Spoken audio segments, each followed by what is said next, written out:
noches, son las 9:02 y estamos en directo en Mírame Televisión para analizar toda la actualidad de los últimos días en el archipiélago canario. Y como siempre lo vamos a hacer en la compañía del periodista de Onda Cero Canarias, Óscar Martín. Óscar, muy buenas noches. ¿Qué tal? Buenas noches, David. Buenas noches a todos. Bueno, Óscar, si te parece, a mí me gustaría empezar hablando del tema que sin duda está marcando la agenda política nacional y es ese anuncio, esa carta presentada por el presidente del gobierno, Pedro Sánchez, en la que ha pospuesto toda su agenda política para decidir, para pensar si da un paso a un lado o no ante lo que él considera un acoso que está sufriendo por parte, en este caso, de su mujer y que, bueno, que él considera obviamente relacionado con su posición como presidente del gobierno. Veremos qué va a hacer Pedro Sánchez, pero ¿tú qué crees que hay detrás del anuncio de Pedro Sánchez? Sí, ha sorprendido. Una crisis de Estado se puede denominar o calificar lo que ayer anunció el presidente del gobierno y secretario general de los socialistas en este país, desde luego, ¿no?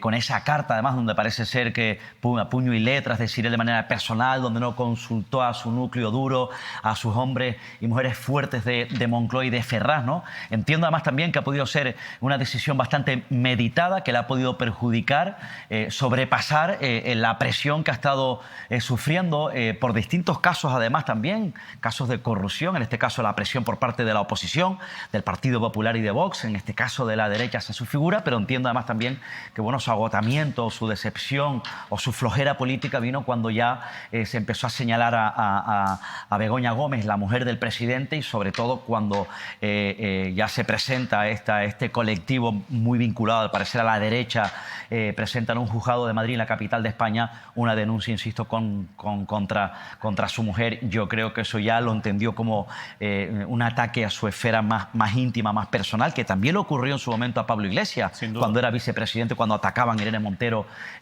su mujer, cuando hacían, pues en este caso, atentados verbales o ataques verbales en su casa, en su domicilio de Madrid, en la capital de España, y creo que, bueno, en este caso tomó esa decisión el propio Pedro Sánchez.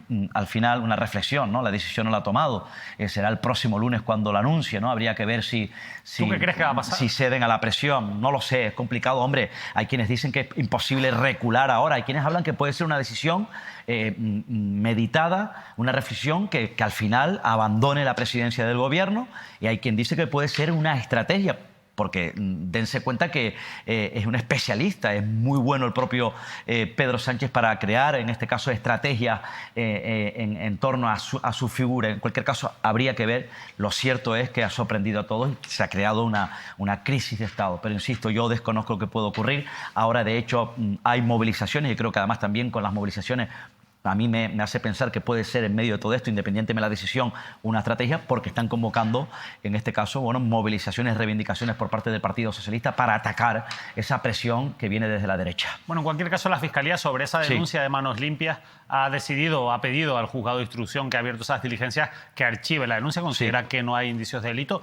Varias de las informaciones que se han publicado sobre la figura de supuestas subvenciones recibidas por la propia esposa de Pedro Sánchez se han demostrado falsas y han tenido que ser rectificadas por los medios que las han publicado, pero también es verdad que uno tiene que plantearse que al final, cuando estás en primera línea política, hay que ser consciente de que hay ciertas presiones que tienes que soportar. Y dicho esto, también quiero decir que personalmente considero que estamos asistiendo a una deshumanización de la política que está llegando a grados preocupantes en muchos sentidos. Yo creo que las redes sociales... Hay una agitación tremenda en este momento. La agitación está favoreciendo eso. Las redes sociales también están sirviendo de trampolín en la que el insulto, la descalificación, las mentiras, los bulos constantemente se reproducen. Y la verdad es que yo entiendo también que llegados a un punto así, la salud mental, que es algo de lo que hablamos muchas veces, se resienta de un presidente es terrible, hasta el punto de poder dar un paso al lado. O sea, yo entiendo, no sé lo que va a pasar como tú, no sé qué hay detrás de la intención de Pedro Sánchez, pero sí que creo que tenemos que empezar a tomarnos en serio ya algún tipo de comportamientos que se están produciendo, y creo que no todo vale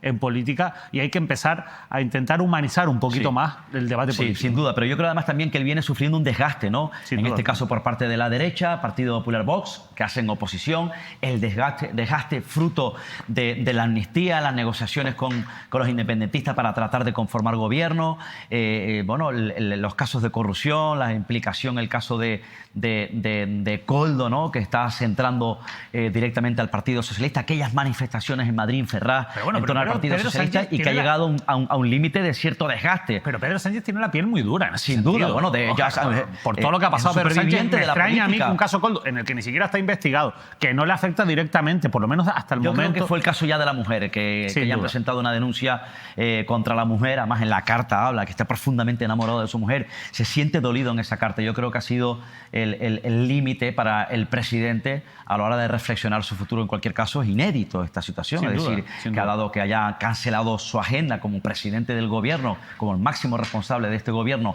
para tratar en silencio junto a su esposa, sus familiares, su entorno, entiendo que con algunos ministros, el núcleo duro del Partido Socialista, para tomar una decisión si sigue o no como presidente. En cualquier caso, este está siendo el principal asunto de este país, que está marcando, como no puede ser de otra manera, en la actualidad. Por cierto, hay posicionamientos. El ministro Torres, el expresidente canario, secretario general de los socialistas en Canarias, que ha cerrado filas hoy en torno a su jefe Pedro Sánchez, niega que su reflexión sea un postureo, sino fruto de una presión injusta.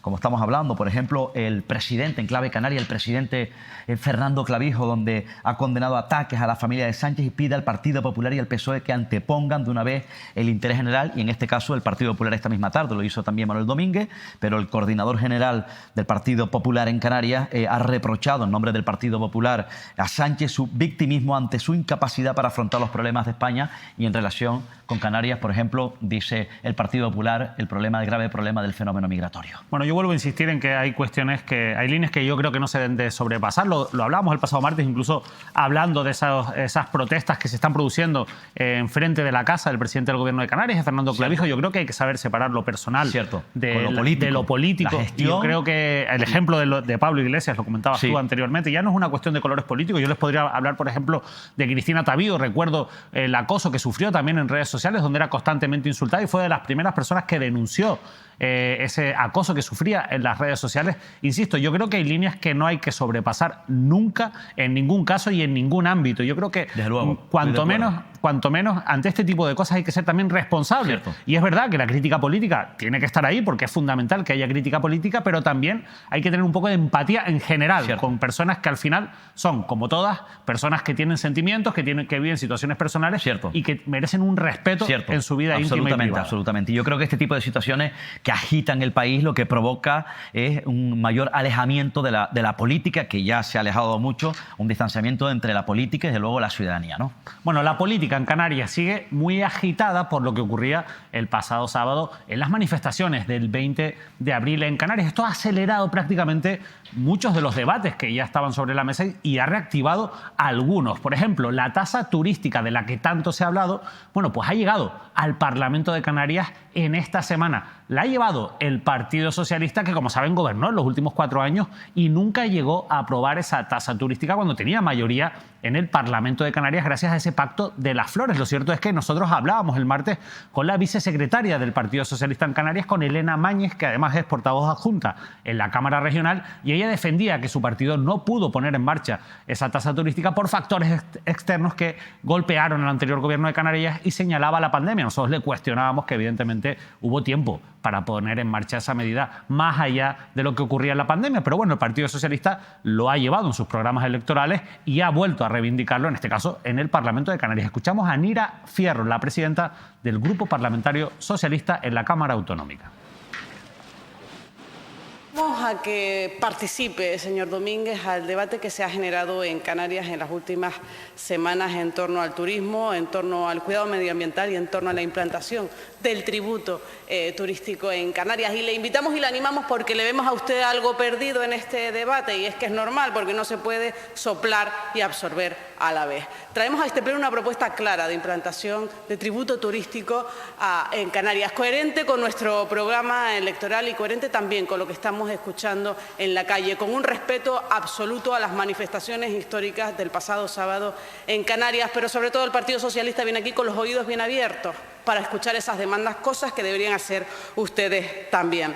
Mire, la implantación de un tributo a las estancias turísticas de carácter finalista es una cuestión que no solo puede ayudar a redistribuir la riqueza, si ustedes quieren, es una cuestión de corresponsabilidad turística con el que viene a Canarias. Y no conocemos ningún destino turístico que haya dejado de serlo porque el turista se deje unos euros más por sus estancias.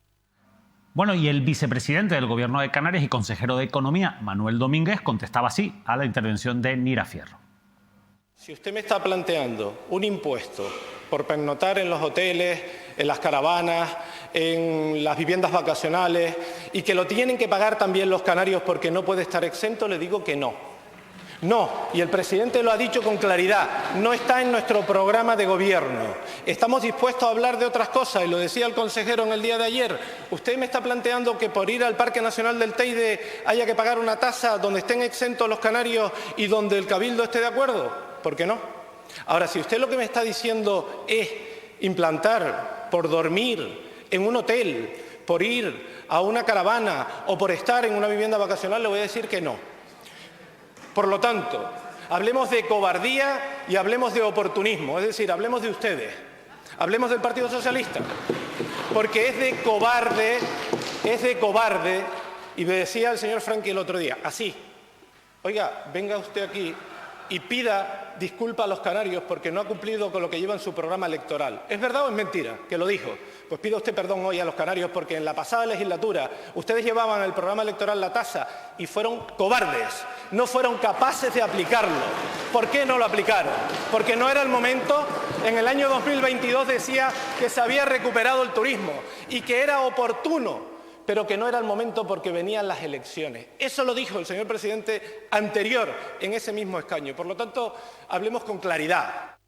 Bueno, hablemos con claridad. Lo cierto es que, insisto, nosotros le preguntábamos y mucho a Elena Mañez este pasado martes y se hablaba sobre todo de los efectos de la pandemia. Nosotros insistíamos que en el año 2022 ya llegaron más de 14,5 millones de turistas a Canarias y que había pues un contexto que era óptimo, ya estaba recuperado el sector turístico como para poder implantar una tasa turística. Pero es que además quiero que vean este titular que publicaba La Vanguardia, pero que es una pieza de la agencia EFE. Torres anuncia que su proyecto de tasa turística deberá esperar a mejor momento. Quiero que vean la fecha, es el 1 de octubre de 2019. Prácticamente desde el comienzo de la legislatura ya el Partido Socialista había enterrado su promesa electoral de la tasa turística que ha vuelto a recuperar ahora, bueno, pues un poco al calor de esas manifestaciones que se han producido el 20 de abril, Óscar. Sí, la tasa turística marcó además también el debate durante muchos meses en el arco parlamentario, en el Parlamento Canario, sin un tipo de acuerdo ni por Coalición Canaria Partido Popular ni por el Partido Socialista. Desde luego ahora yo creo que es todo oportunismo, ¿no? Ahora comienzan unos y otros a debatir, algunos apoyan esa tasa, ese tributo, ese impuesto, otros lo rechazan porque desde luego lo rechazaron sus programas electorales, pero en definitiva creo que hay mucho oportunismo. ¿Por qué? Porque llega en un momento donde la ciudadanía se echó a la calle, los organizadores de esa movilización en las calles de Canarias el pasado 20 de abril están pidiendo la ecotasa, la moratoria turística, luego para poner freno, para limitar, para que revierta esos impuestos en el bolsillo de los canarios, y ahora cuando desde luego de nuevo entra en el Parlamento Regional esa posibilidad, creo que además también es mucho oportunismo, insisto, aprovechando el mensaje que ha lanzado la ciudadanía. Bueno, y en ese debate se hablaba de esa otra posibilidad, sí, la de, en este caso, cobrar por entrar a los parques naturales, a los espacios protegidos. Por ejemplo, el Parque Nacional del Teide, sí, en el macizo de Anaga o en otros lugares como la Punta de Teno. Bueno, eso hablando de la isla de Tenerife, y los digo porque mañana irá al Pleno del Cabildo de Tenerife una propuesta en este sentido. Y para conocer un poco mejor en qué va a consistir, si finalmente se implanta esa tasa para acceder a los, en este caso, espacios naturales de la isla de Tenerife, vamos a saludar a esta hora de la noche a Lope Afonso, que es vicepresidente de la Corporación Insular. Lope, muchas gracias por atendernos. Buenas noches, David, ¿qué tal? Bueno, pues empezamos por ahí, si le parece. ¿En qué va a consistir esa propuesta de cobrar por entrar a los parques naturales? ¿Cómo se va a gestionar esto? ¿Quiénes van a estar exentos o no de esta medida? ¿Y cuánto va a ser, si lo saben, la cuantía? Bueno, todavía estamos en un momento inicial. Lo que se lleva mañana al Pleno de la Corporación es una propuesta del Grupo de Gobierno, a través de la cual pretendemos que el Pleno dé el visto bueno a que se inicie el estudio con el cual, desde el punto de vista jurídico y económico, viabilizar ese posible tributo, la tasa, que va encaminada a mejorar, por supuesto, la conservación del Parque Nacional y de los espacios naturales protegidos, abarcando, por tanto, su conservación general y particularmente poniendo el acento en la preservación de la biodiversidad, y también la implantación de nuevos servicios que vengan a superar algunas dificultades que se han visto que se han aflorado especialmente en los últimos tiempos. Hablamos de las dificultades que entrañan el estacionamiento y la movilidad en el parque, ordenar mejor los flujos de acceso, también facilitar información a senderos y, por supuesto, garantizar la plena accesibilidad en el entorno del propio espacio natural protegido que se trate. Hacerlo además también de la mano de las prescripciones que ya los planes que tengan que ver con el uso y gestión de los propios espacios hayan prescrito y, por supuesto, hacerlo en la previsión de que también se pueda tener en consideración, se deba tener en consideración que los residentes en la isla venimos haciendo una contribución permanente y regular a la gestión de esos espacios naturales con nuestros impuestos. Por tanto, que efectivamente se pueda configurar el hecho imponible de tal forma que los tinerfeños no tengamos que tributar por ese acceso a los nuevos servicios y a la conservación que se vaya a realizar a partir de la implementación de la tasa. Lope, ¿ha sido decisivo para que ustedes den este paso lo que ocurría el sábado en las calles con esas manifestaciones del 20 de abril? Porque la realidad es que hasta ahora no lo tenían del todo claro. El debate estaba abierto, pero tampoco tenían muy claro qué medidas implantar para controlar, en este caso, bueno, pues esa saturación que muchas veces ocurre en nuestros espacios naturales. Hemos escuchado, por supuesto, lo que se ha dicho por parte de los manifestantes este sábado. Escuchamos también, por supuesto, otras propuestas y sugerencias. Y es cierto que efectivamente este debate ya se había abierto hace algunos meses. Yo particularmente, perdón que personalice, pues fui uno de los que hace ya pues cosa de 6-7 meses planteé esta cuestión. Planteaba en aquel entonces la conveniencia de abrir un debate que por diferentes circunstancias, particularmente por esos hechos que se constataban de cierta saturación y desorden en la visita al Parque Nacional del Teide singularmente, convenía abrir este debate. El debate, conforme pasó el tiempo, y también después de escuchar diferentes actores, creo que ha llegado a un punto de madurez que se ha visto corroborado por los planteamientos de los manifestantes este sábado, así como también asumido por prácticamente la totalidad de los partidos políticos. Por tanto, parece que es el momento de plantear que ya sin solución de continuidad se comience el trabajo para hacerlo viable. Por tanto, nuestra propuesta, insisto, va encaminada a que se comience ya con el estudio jurídico y económico previo que tiene que dar lugar a la conformación de la ordenanza fiscal que regule esta posible tasa. ¿Irá acompañada esta medida de otras medidas, por ejemplo, de limitar el acceso también a estos espacios o de limitar, por ejemplo, también el uso del coche particular para que haya que acudir, en todo caso, en el transporte público? Uno de los propósitos claros es ordenar mejor el flujo de visitas. Está claro que eso va a suponer como mínimo que se establezcan franjas temporales en las que acceder de manera correcta, ordenada y con garantía de tránsito de calidad también para los visitantes, pero en cuanto ya suponga limitación de número concreto, creo que justamente debe ser vinculado a los planteamientos que desde el punto de vista de la conservación se realicen a través del instrumento de regulación, ese plan regulador del uso y la gestión de los espacios naturales, que debe también ser una herramienta clave para establecer bien esas necesidades de conservación y también, por supuesto, esos servicios que ya se incorporen de nuevo a lo que sea la gestión de los espacios naturales. Creo que, por tanto, acompasarlo a esas medidas es conveniente y creo que también va a garantizar justamente que ese flujo de visitas sea ordenado, como mínimo, que dé lugar a que no saturemos, no comprometamos la biodiversidad y que sobre todo también podamos disfrutar todos, residentes y no residentes, de pues el esplendor que tiene nuestro parque, garantizando además que lo podamos legar en igualdad de condiciones a las futuras generaciones. Usted, señor Afonso, es vicepresidente del Cabildo, es consejero de Turismo de la institución. ¿Usted apoya el Cabildo, Coalición Canaria y el Partido Popular, apoya a los manifestantes, a la ciudadanía cuando piden la paralización de las obras del Hotel de la Tejita en Granadilla de Abona y del proyecto de Cuna del Alma en el Portito de Adeje en el sur de Tenerife? Bueno, Óscar, buenas noches. Creo en general que de los muchos manifestantes que se dieron cita este pasado sábado, algunos concurrían con planteamientos que pueden entroncar con esa reivindicación y creo que también una parte importante de los manifestantes también compartían otro tipo de reivindicaciones que no necesariamente tienen que ir pues asociadas a esta.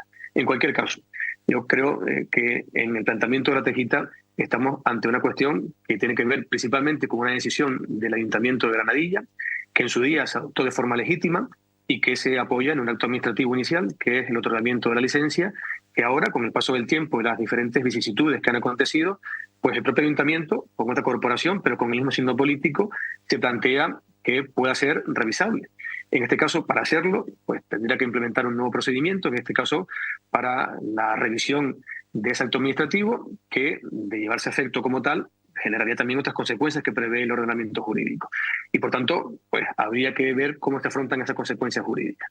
Por tanto, yo creo que parte principalmente de la autonomía local y de la visión en concreta que tenga el Ayuntamiento de Granadilla para este asunto, que, insisto, tiene especial interés, pero sobre todo especial repercusión en cómo quiera abordar el municipio pues el desarrollo o no de ese espacio del litoral o la recuperación ambiental de la playa, conforme parece que ahora se está manifestando. Ya, señor Afonso, y el presidente de la patronal de Asotel, de la patronal turística en Tenerife, Jorge Marichal, ha cargado contra los políticos en un foro. Los políticos ha dicho que ahora se ponen de perfil, lo ha dicho de manera literal el propio Marichal. Ha hablado textualmente, ha dicho: las infraestructuras no se construyen de la noche al día, que se dejen de hacer anuncios estúpidos, lo ha dicho el señor Marichal, ha sido duro, y que se pongan a trabajar. Ha indicado, insisto, en una mesa redonda hoy el presidente de la patronal. Se refiere, desde luego, a la clase política, entiendo, de la isla de Tenerife concretamente, tras los anuncios que están planteando después de las manifestaciones. ¿Qué le parece a usted ese discurso?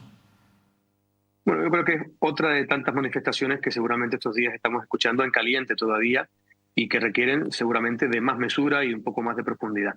Que las infraestructuras no se construyen de un día para otro, está claro. Más evidente que en el caso de Tenerife, seguramente en pocos sitios. Pero que también es necesario que tengamos cierto grado de consenso a la hora de abordarlo, también me parece conveniente. No obstante, yo permítame que no me sienta aludido por esas manifestaciones.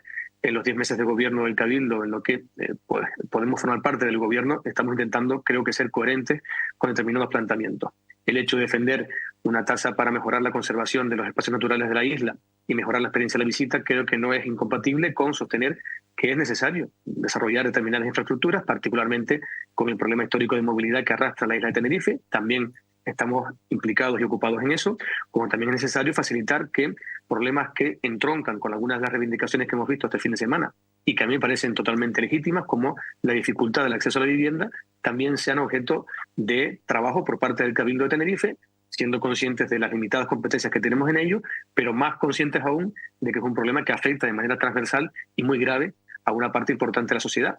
Y fruto de ello, ese trabajo decidido, pues estamos consiguiendo albergar pues ya soluciones que incluso en poco tiempo están siendo más ambiciosas y de mayor amplitud que algunas que en años anteriores, particularmente en la última legislatura, ni siquiera el propio Gobierno de Canarias fue capaz de desarrollar.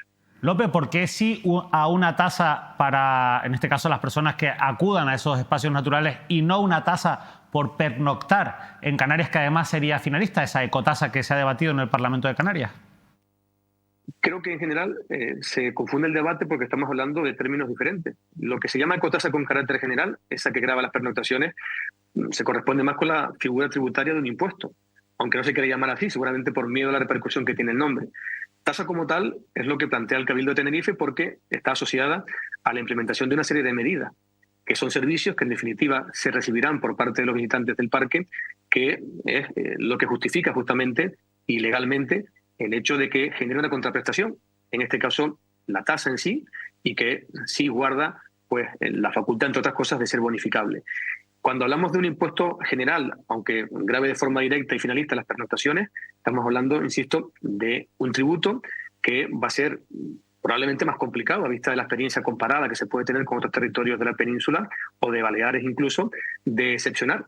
Y que además, cuando hemos puesto el foco en cómo se ha desarrollado estos años, pues no siempre arroja el éxito que se busca. Es decir, siendo concebida como impuesto finalista, esa ecotasa, pues no toda la recaudación que se consigue, ni siquiera una parte significativa, se está destinando a la mejora de la conservación de los espacios naturales.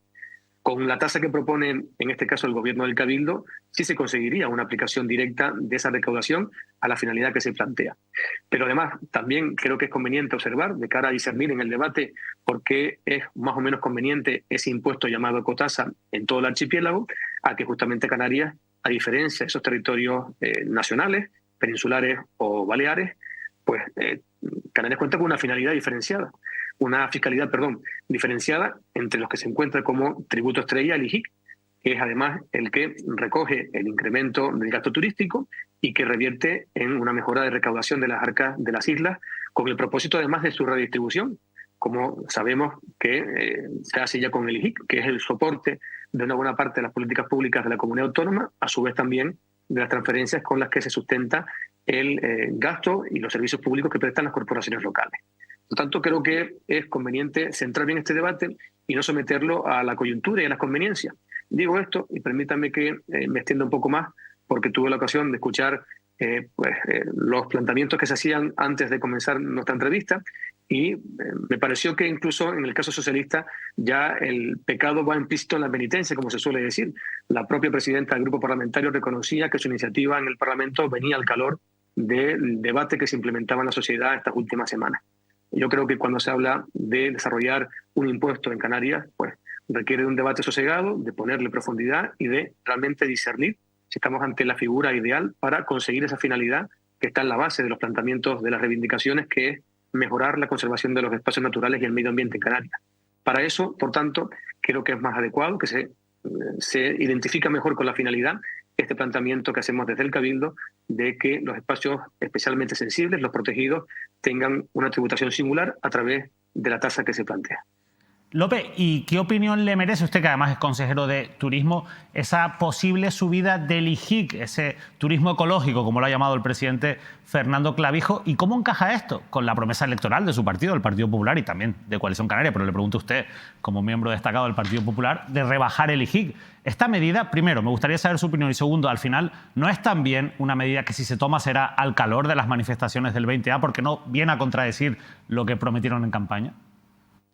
Yo de momento no conozco este planteamiento como propuesta, es decir, he escuchado lo que se ha manifestado en los medios de comunicación, estas últimas 48 horas sobre todo, y parece más una opinión de la que todavía pues no hay un texto ni un planteamiento trabajado como tal, al menos no le consta a la Consejería de Economía ni a la de Hacienda, y por tanto creo que si esto es una posibilidad, se debe considerar. Yo no me niego a que sea considerable, desde luego, pero como decía también antes, para el planteamiento justamente del impuesto que se conocería como ecotasa, pues habría que efectivamente sujetarlo a unos términos concretos, partiendo de la base, insisto, de que ya nuestro IGIC es la base de nuestro sistema especial, de nuestra tributación indirecta especial que nos reconoce el REF, y que con ella pues se ha dotado Canarias del mejor instrumento para poder redistribuir riqueza, para hacer las compensaciones oportunas también a las entidades locales, y que podría ser quizá a lo mejor una forma de mejorar también la tributación aplicable a la conservación de espacios naturales.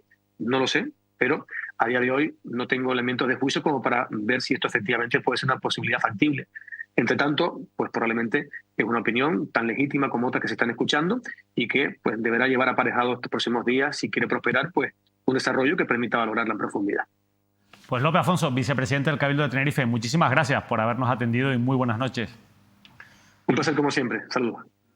Bueno, Óscar, ha sido claro con respecto a esa propuesta. Ojo, por cierto, lo que va al pleno mañana todavía es la petición de un estudio. Esto está muy verde. Técnico jurídico. Pero aquí a nadie se le escapa, que todo lo que se está proponiendo en estos días, tanto por el PSOE como por Coalición, como por el Partido Popular, los principales partidos, incluso Nueva Canarias, que también ha llevado algunas propuestas, está siendo empujado por la manifestación del pasado 20. Desde luego, porque, insisto, como yo contaba antes, David, ya esto formó parte de un debate político amplio, extenso, de mucho tiempo en el Parlamento, no tomaron decisiones sobre aplicar o no la ecotasa, que por cierto, además también hay ciertas contradicciones en el Partido Popular, o no hay ecotasa, pero se abrió la puerta en su momento, hace algunos meses atrás, por parte de Jessica de León, la consejera de Turismo del Gobierno Autónomo del Partido Popular, que abrió la posibilidad de una ecotasa. Ahora no hay ecotasa para el Partido Popular. Mañana hay pleno en el Cabildo. Por cierto, el Partido Socialista, el ex presidente del Cabildo, Pedro Martín, secretario general de los socialistas tinerfeños, está pidiendo una tasa turística para favorecer, dicen,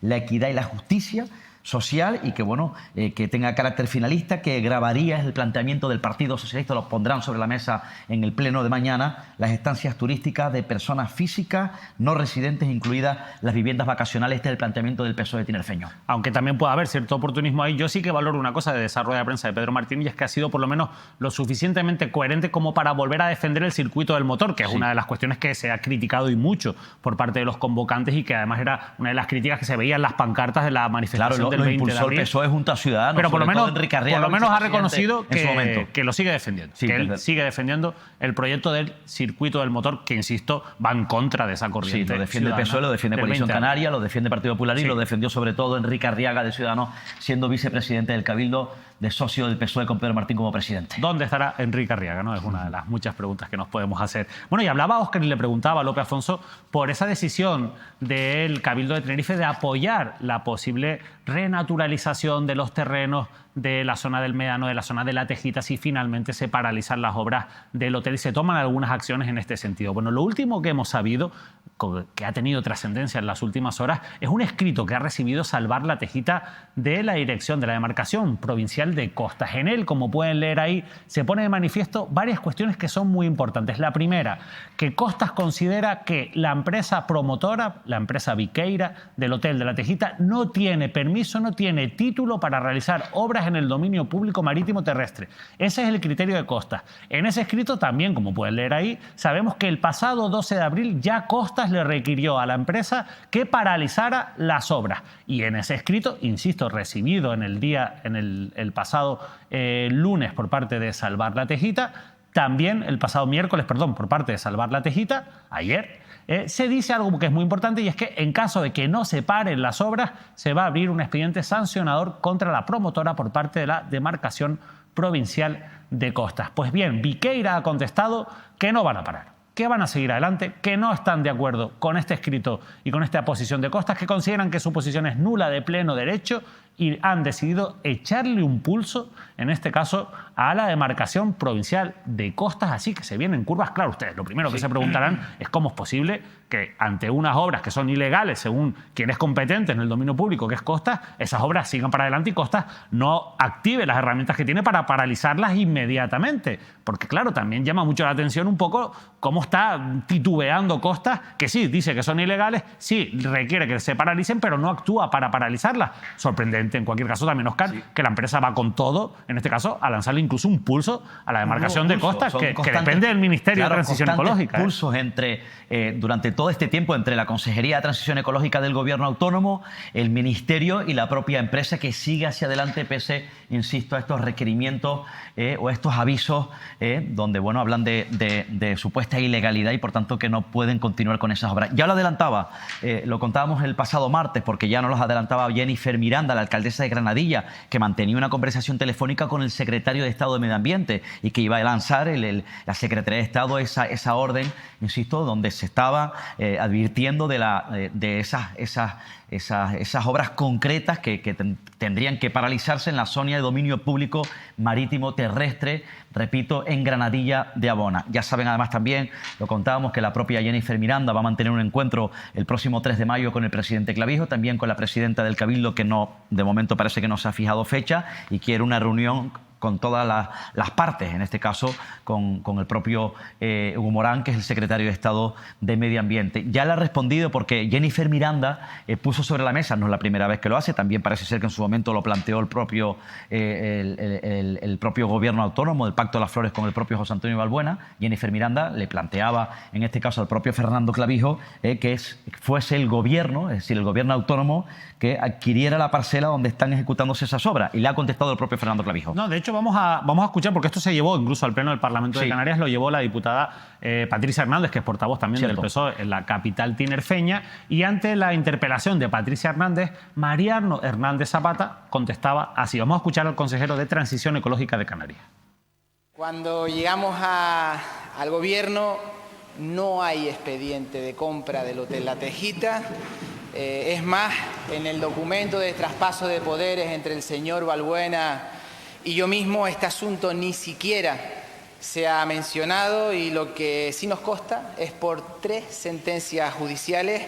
Es el menoscabo que han sufrido los promotores por decisiones políticas, sí, del anterior gobierno, y la reclamación de indemnizaciones millonarias que ya han anunciado por las paralizaciones ilegales.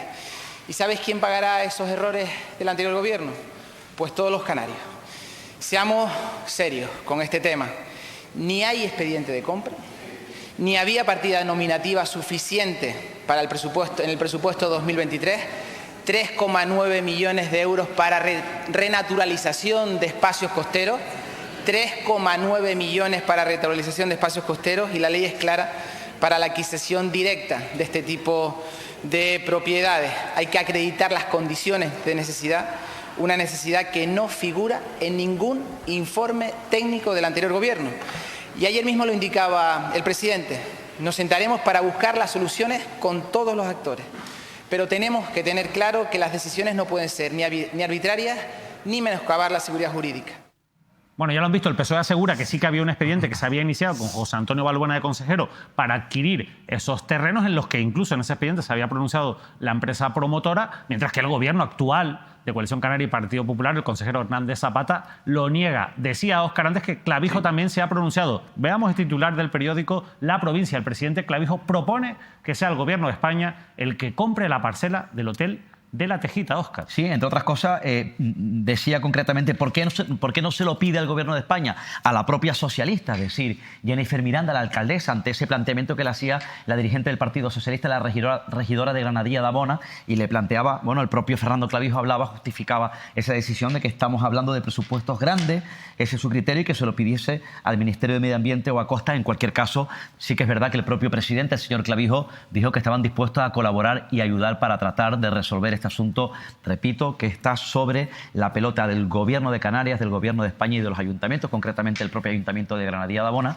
el futuro del Hotel de La Tejita, que es una reivindicación de la ciudadanía que se echó a la calle el pasado sábado. Bueno, y lo cierto es que dentro de todo este debate que está generando, que al final es la resaca que nos ha dejado las manifestaciones del pasado 20 de abril, está también el acceso a la vivienda y las medidas para intentar que haya una mayor facilidad para que los ciudadanos podamos adquirir o acceder a viviendas o alquileres sociales. Bueno, una de las cuestiones, como saben, es la declaración de zonas tensionadas, que ya han dado ese paso a algunos municipios en Canarias. Bien, pues mañana irá al Pleno del Ayuntamiento de Las Palmas de Gran Canaria también una propuesta en este sentido. Veamos este titular que quería compartir de Canarias Ahora. Las Palmas de Gran Canaria llevará al Pleno de este viernes la declaración de zona tensionada. El Ayuntamiento asegura que cumple con los requisitos establecidos en la Ley de Vivienda para poder aplicar, entre otras medidas, el índice de referencia para el precio máximo al alquiler, por tanto, para poner límite al precio del alquiler en determinadas zonas de la capital Gran Canaria. Recuerden que en su momento el Ayuntamiento había dicho que lo iba a estudiar, y es el primer gran municipio, Óscar, que da este paso. Pero aquí hay un pulso político detrás de todo esto, ¿no? Porque además el consejero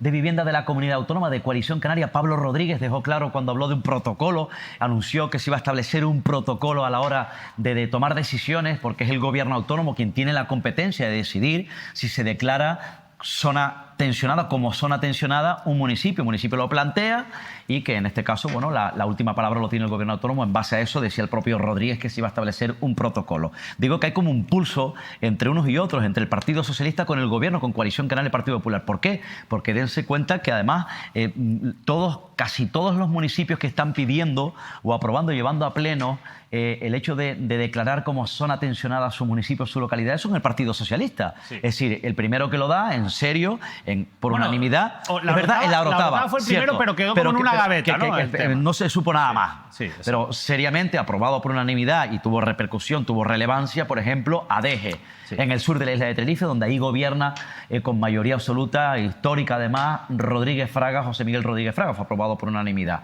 Luego, en este caso, también en Arrecife, el Partido Socialista lleva al gobierno, es decir, a pleno, la oposición, Arrecife, PSOE.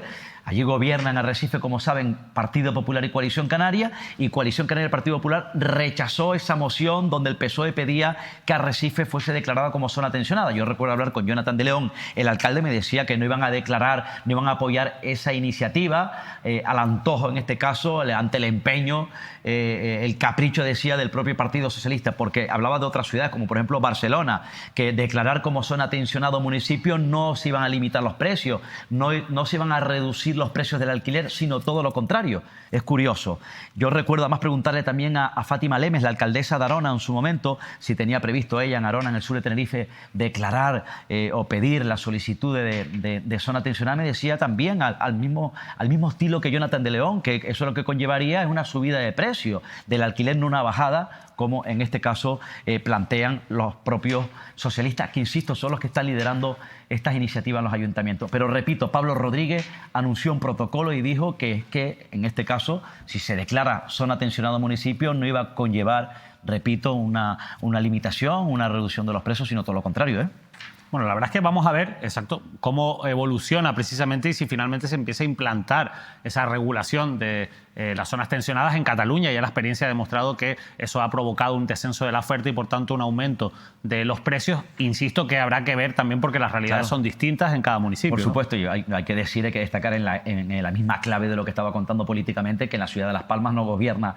ni Coalición Canaria ni el Partido Popular, gobierna el Partido Socialista. La alcaldesa Carolina Darias es del Partido Socialista en un pacto al más puro estilo anterior mandato, en este caso con Nueva Canarias y Podemos.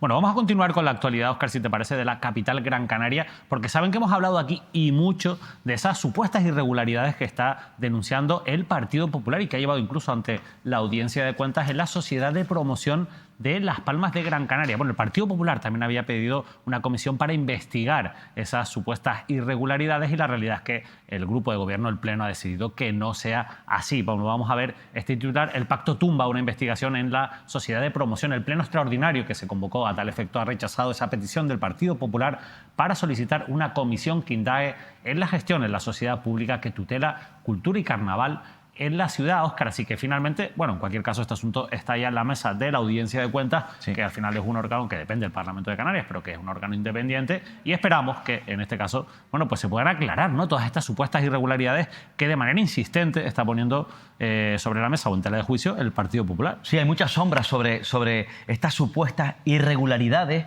estas incógnitas, ¿no?, que están sobrevolando esta sociedad de promoción. Desde luego es importante porque es quien impulsa económicamente, ¿no?, la ciudad de Las Palmas, una ciudad de gran envergadura, repito, como la capital Gran Canaria, y desde luego creo que se tiene que delucir qué es lo que ha ocurrido exactamente, ¿no?, en cuanto a la gestión, insisto, de la sociedad de promoción de la ciudad de Las Palmas de Gran Canaria. Sería una pena y sería grave que este organismo al final desaparezca, insisto, con la importancia que tiene económicamente para la capital. Bueno, vamos a seguir hablando de la actualidad de la capital Gran Canaria porque en esos asuntos judiciales veremos si finalmente toda la situación de la sociedad de promoción se acaba judicializando o no. Tiene pinta de que va a ser decisivo, como les decíamos, el papel y el resultado de esa investigación que tiene que abrir la Audiencia de Cuentas a petición del Partido Popular. Pero otra de las cuestiones que tiene muy enconada la situación son los diferentes conflictos laborales que tiene el Ayuntamiento con diferentes trabajadores del empleo público de la capital Gran Canaria. Por ejemplo, la policía de Las Palmas de Gran Canaria, la policía local, había, a raíz de una promesa que se hizo ya en el año 2022, una pugna, un conflicto jurídico por un complemento que los policías consideraban que era de justicia, que cobraban. Estamos hablando de un torno a 300 euros más. El Ayuntamiento de Las Palmas de Gran Canaria ha decidido retirar un recurso que había presentado contra una primera sentencia que daba la razón a los trabajadores. La Junta de Gobierno acordará este jueves y ha acordado su desistimiento de ese proceso judicial. El Ayuntamiento ha decidido dejar de pleitear. Nosotros esto lo celebramos, Óscar, porque yo creo que al final, en su momento, era lo lógico. Esto lo había prometido el anterior alcalde, Antonio Hidalgo, ahora vicepresidente del Cabildo de Gran Canaria, y yo creo que al final es de justicia para una misión o una labor tan importante como la de la seguridad ciudadana. Era lo lógico, ¿no?, que en este caso, bueno, decidiese tomarse esa decisión, como dices, ¿no? Es decir, retirar, desistir de ese recurso ante el TSJ. Abre la puerta, por tanto, como dice David, que los funcionarios públicos, los agentes de la Policía Local de la ciudad de Las Palmas, cobren la totalidad, en este caso, de la actualización de un suplemento salarial, como dices, cuantificado exactamente en 288 euros por agente y alrededor de 200 euros para los oficiales. Desde luego era el sentido común y era lo lógico. Bueno, vamos a continuar, Óscar, ahora hablando de un asunto que está generando también mucho debate, en este caso, en la sociedad chicharrera, en la capital tinerfeña, y es esa investigación judicial abierta a raíz de una denuncia contra el prestigioso y reconocido abogado Miguel Cabrera Pérez Camacho, exdiputado en la Cámara Autonómica, una de las figuras históricas más importantes del Partido Popular y presidente del Real Casino de Tenerife en estos momentos, en esa denuncia en la que se ponían en conocimiento del juez un presunto delito contra la libertad sexual por presuntos masajes, bueno, presuntos no, porque el propio Pérez Camacho los ha reconocido en sede judicial, masajes que mutuamente se dio con un alumno que tenía que hacer las prácticas de Derecho, porque además, y yo creo que es un dato fundamental en todo esto, que que hace que tenga una mayor relevancia pública esta noticia. Pérez Camacho es profesor de la Universidad de La Laguna. Pues bien, según ha publicado el periódico El Día, que es quien está llevando la delantera, digamos, con las informaciones sobre este caso, Miguel Cabrera Pérez Camacho, su caso sigue adelante en Tenerife porque el juez ha apreciado un posible delito contra la libertad sexual de Pérez Camacho. ¿Esto qué quiere decir? Bueno, pues que después de que se ha hecho toda la instrucción, de que se ha tomado declaración a todas las partes, el juzgado ha finalizado ya esa instrucción y considera que hay indicios suficientes para sentar en el banquillo a Pérez Camacho. ¿Esto qué supone? Bueno, pues lo que supone es que ahora se ha trasladado a las partes, en este caso la acusación que ejerce y que ha presentado la denuncia contra el propio abogado y también a la Fiscalía, dada la repercusión del delito que se investiga, para que presenten sus escritos de acusaciones y pidan la apertura de juicio oral si así lo estiman, mientras que, hombre, a nadie se le escapa que el propio Pérez Camacho, que también tiene ahora que presentar su escrito, pedirá, suponemos, su libre absolución, Óscar. Pero finalmente, lejos de lo que se podía llegar a pensar, en cuanto, bueno, esto es una cuestión personal que no va a tener mucho recorrido, esto no se ha archivado, el juez considera que hay indicios para sentar en el banquillo a Pérez Camacho. Pérez Camacho, como decía, es un abogado de prestigio, reconocido en la sociedad tinerfeña, en la sociedad chicharrera, como decías, David, también, y además tuvo renombre, tuvo bastante relevancia en el ámbito político de Canarias, porque fue, como saben, diputado regional del Partido Popular,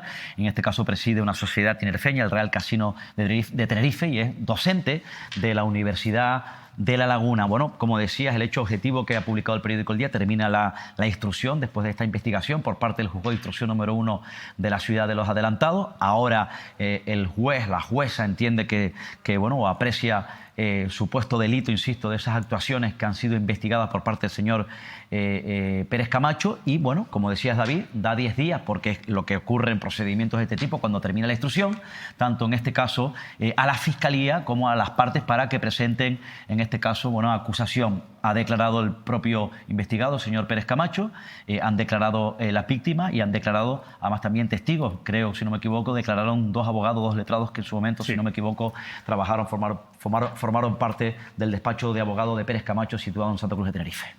De hecho, una de las denuncias parte de ahí. Bueno, el Pérez Camacho lo ha dicho desde el principio, ¿no? Él considera que esto viene por una venganza personal Pérez Camacho, por parte de un abogado que trabajó en su despacho y que es el que está, lógicamente, impulsando esta causa judicial. Cierto, impulsando este asunto, ¿no? Además también que, por cierto, ganó la sentencia.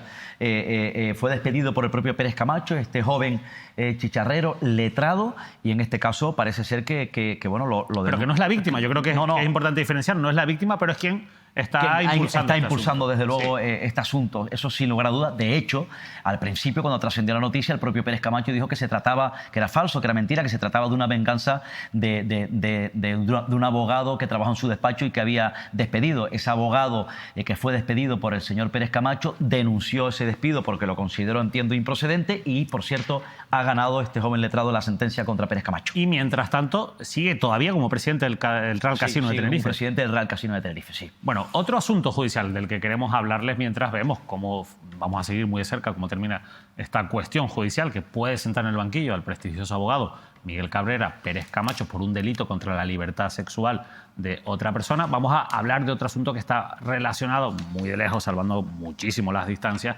pero que tiene también un contenido sexual muy importante, que es el llamado caso 18 Lobas, que, como saben, investiga en la isla de Gran Canaria a una presunta red de prostitución que se dedicaba a prostituir a menores, a mujeres menores, algunas de ellas incluso que estaban en centros tutelados por el propio gobierno de Canarias. Recordarán que recientemente la audiencia le había pedido al juez de instrucción que revisara la posibilidad de incluir o de incorporar a nuevas víctimas, y el juez del caso 18 Lobas ha rechazado incorporar nuevas víctimas a la causa. Saben que en su momento ya dio por finalizado el sumario, la investigación, y que también había abierto pues una nueva fase procesal en la que se tenían que presentar también los posibles escritos de acusación. Lo que sí que ha aceptado en este caso Rafael Pasaro, que es el juez instructor, es que existen indicios para atribuir a uno de los procesados, Eugenio Hernández León, 2 nuevos delitos contra jóvenes que ya figuran en la causa, no contra nuevas víctimas, uno de prostitución de menores y otro de incitación a la prostitución. Recordarán, y esto hace todavía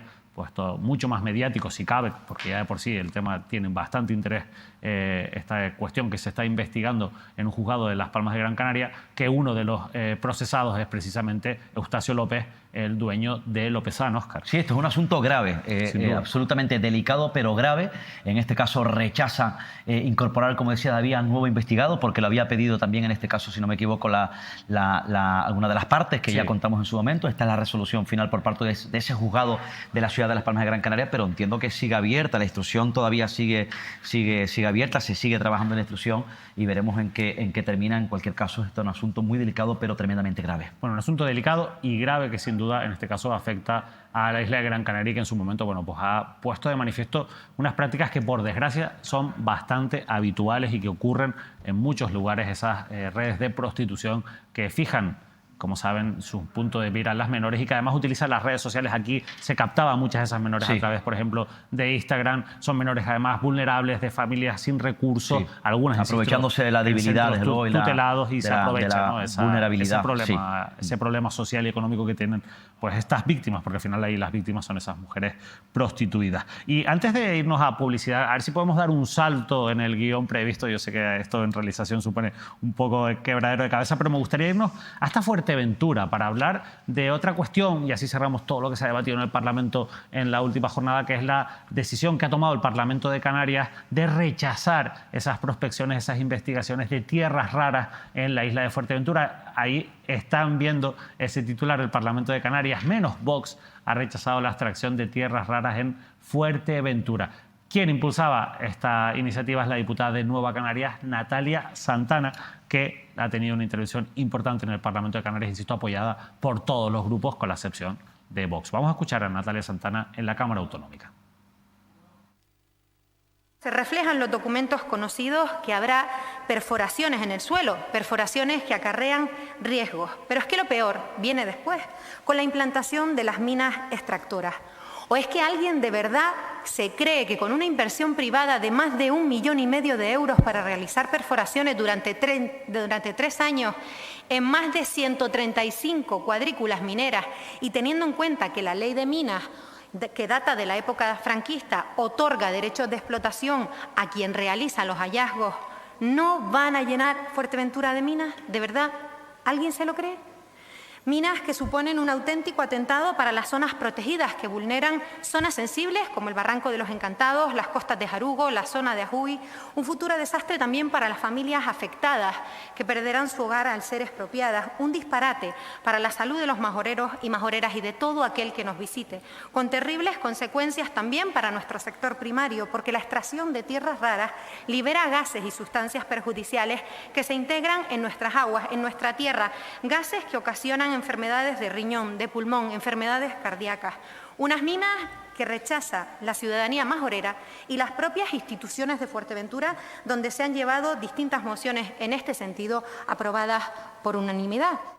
Bueno, en este caso apoyo mayoritario de la Cámara Regional, y esto lo celebraban también las administraciones majoreras. Entre ellos también escuchaba, por ejemplo, yo a Lola García, la presidenta del Cabildo, celebrar esa decisión que tomaba el Pleno. Como veían, también había pues ciudadanos y ciudadanas de la isla de Fuerteventura presentes en la Cámara Autonómica. Sí, se llegó ya a un acuerdo en Fuerteventura. Hubo un no rotundo, un rechazo rotundo, independientemente de la Cámara, en las principales instituciones de Fuerteventura, porque recordarán que hace poco hubo un acuerdo unánime de los dos grupos de gobierno en el Cabildo, es decir, Coalición Canaria con Lola García a la cabeza y el Partido Socialista, los socios con Blas Acosta como vicepresidente, y el resto de grupos de la Cámara se plantaron además frente al Palacio Insular, pues rechazando públicamente con un acuerdo unánime este asunto, ¿no? Estas prospecciones, repito, en la isla de Fuerteventura. Pero además también a ese acuerdo, ese símbolo, ese mensaje a la ciudadanía y por tanto al Parlamento, también se llegó a un acuerdo entre todos los ayuntamientos, es decir,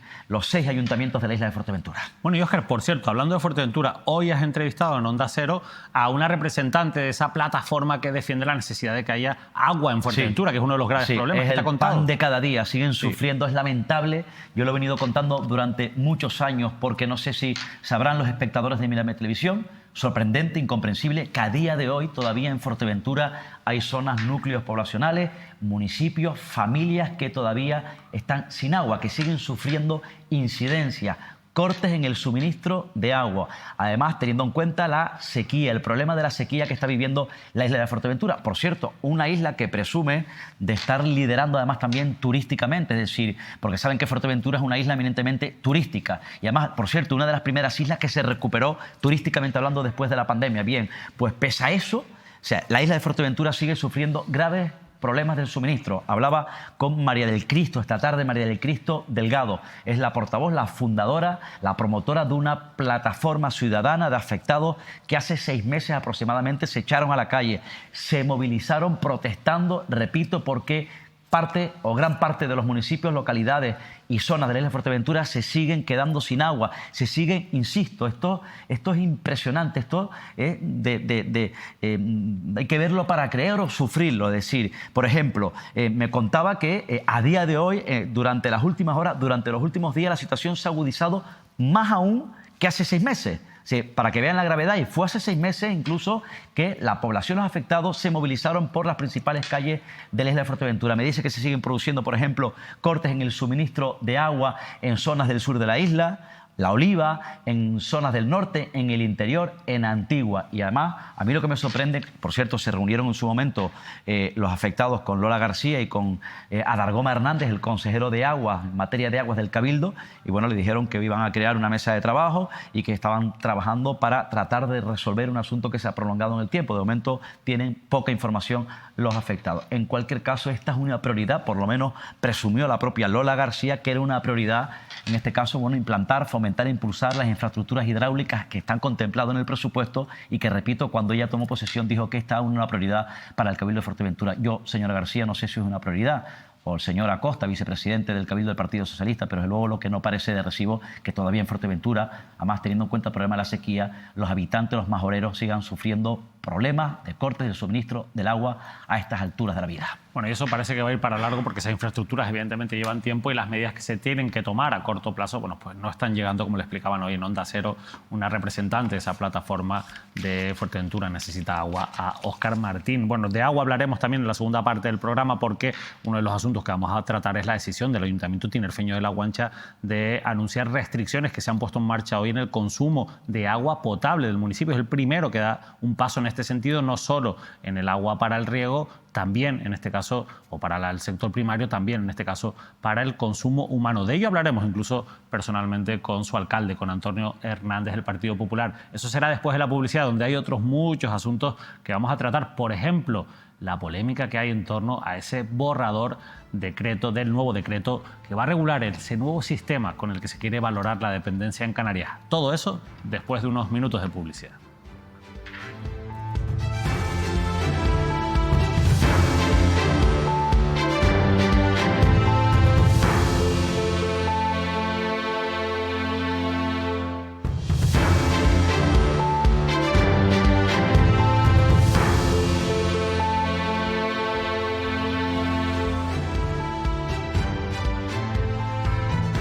Bueno, y hoy, jueves, ha estado en el plató de Canarias al Día, aquí en Mírame Televisión, el viceconsejero de Bienestar Social del Gobierno de Canarias, Francis Candil. Con él hemos hablado de muchísimos asuntos de actualidad, de la situación de los menores migrantes no acompañados, de ese nuevo borrador del decreto de dependencia que quiere dar un giro a cómo se lleva hasta ahora el proceso de evaluación y que ustedes saben que ha dejado a Canarias en la última posición a nivel nacional a lo largo de muchísimos años. Somos los que más tardamos en gestionar la dependencia. También hemos hablado de la falta de plazas sociosanitarias. Yo les invito a que, si no la han visto, vean esa entrevista en nuestra televisión a la carta, en nuestro canal de YouTube. Nosotros le preguntamos por qué era necesario, por un asunto que tratamos también aquí en esta mesa, también lo hicimos en compañía de representantes de los trabajadores, y es ese caos que se ha denunciado en el último mes a razón del cambio del aplicativo informático que se ha modificado en la consejería y que se sirve para tramitar esas solicitudes de dependencia, y que al final, bueno, pues ha arrojado un auténtico follón porque también ha habido problemas con las cifras, con los datos que daba el Inserso, con los datos que maneja Canarias. Bueno, sobre todo ese caos le preguntamos y ese aplicativo informático a Francis Candil, y esto fue lo que nos contó. Es verdad que ha habido problemas, pero si queremos que las cosas cambien y mejoren, tenemos que hacer cosas distintas para mejorar. Este es un aplicativo que no nos hemos inventado nosotros y nos hemos sacado de la manga, sino es el fruto del trabajo de muchos profesionales, de informáticos, de valoradores, trabajadores sociales, técnicos, que creían que con este aplicativo íbamos a mejorar. ¿Cuál es el problema que ha habido? Que a la hora de volcar los datos que tenía Canarias en, digamos, los aplicativos que tiene el Ministerio, el Inserso, pues hay un problema de incompatibilidad que tampoco nos pasa solo a nosotros, les pasa a muchas comunidades autónomas, y donde a lo mejor no todos los datos los registraban. Pero sí es llamativo que el propio Inserso certificara que los datos buenos son los que tiene Canarias. ¿Pero se ha solucionado ya ese problema? Estamos camino de la solución, pero insisto, además de que sea efectiva la contabilidad del Ministerio, lo importante para nosotros es que el Ministerio está reconociendo que ellos están cometiendo un error a la hora de contar esos datos. Bueno, reconocía Francis Candil, Óscar, el problema con el aplicativo informático que, ojo, todavía no se ha resuelto. Sí, el aplicativo informático que está dando mucho problema. Ya dio problemas el aplicativo informático que además denunciamos durante mucho tiempo en la época en la que Inés Rojas estaba al frente de asuntos sociales en la comunidad autónoma, la conejera Inés Rojas, por cierto, que fue nefasta. Y bueno, ahora parece que sigue esta situación, el aplicativo informático, que luego bloquea, ¿no? Provoca que no se agilice, que no se tramite, que no se desbloqueen todos los expedientes. Luego esto es un asunto que trae de cabeza a los trabajadores y, por tanto, también en este caso a la comunidad autónoma. Bueno, y de cabeza está trayendo a los trabajadores que han presentado alegaciones a ese borrador del decreto que va a regular, como les digo, el nuevo sistema de dependencia en Canarias. Sobre esto le preguntábamos, y por muchos detalles concretos de ese texto que ya ha salido de información pública, que ya ha salido publicado, y que yo les invito, insisto, que si quieren conocer los detalles de esas preguntas y respuestas con el viceconsejero Francis Candil, que vean la entrevista en nuestro canal de YouTube. A partir de mañana ya estará disponible. Pero en líneas generales lo que venía a decir Francis Candil es que estamos en una fase muy previa, que es normal que haya debate, que es normal que haya discusiones y que probablemente el decreto se llegue a modificar. Vamos a escuchar a Francis Candil. Estamos ante el borrador de un decreto. No es ni tan siquiera un proyecto de decreto. Es un borrador porque hay que poner un documento en la mesa sobre el que trabajar. Y hasta ahora nadie ponía un documento, evidentemente lo tenemos que poner nosotros. Se ha puesto un primer documento que está ahora mismo todavía con un periodo abierto para poder, digamos, recibir a colectivos, personas, entidades y la propia Federación de Cabildo, los propios ayuntamientos están presentando y van a seguir presentando alegaciones, y luego empezaremos a discutir sobre cada una de esas alegaciones. Es bastante probable que este documento se modifique, como le pasa a la mayoría de los decretos y leyes cuando empiezan su andadura, pues entre unos y otros se empiezan a modificar cuestiones y al final el decreto será el producto del mayor de los consensos posibles y sobre todo de cumplir con un objetivo fundamental, que es simplificar el procedimiento. Cuando nosotros decimos simplificar el procedimiento y miramos al resto de España, no estamos inventando nada si decimos que en la mayoría de las comunidades autónomas se ha pasado de un proceso bifásico, es decir, aquí hay dos momentos importantes, que son el de la primera valoración y el del segundo, el PIA, o digamos el Plan Individual de Atención, que se elabora por los profesionales y expertos, y ahí es donde probablemente nos dilatemos mucho en el tiempo. Yo estoy de acuerdo que podemos seguir incorporando más profesionales y a lo mejor tendremos que hacerlo, seguro. Pero además yo creo que lo que sí es fundamental es empezar a simplificar los procedimientos para que intentemos, en la medida de lo posible, acortar plazos.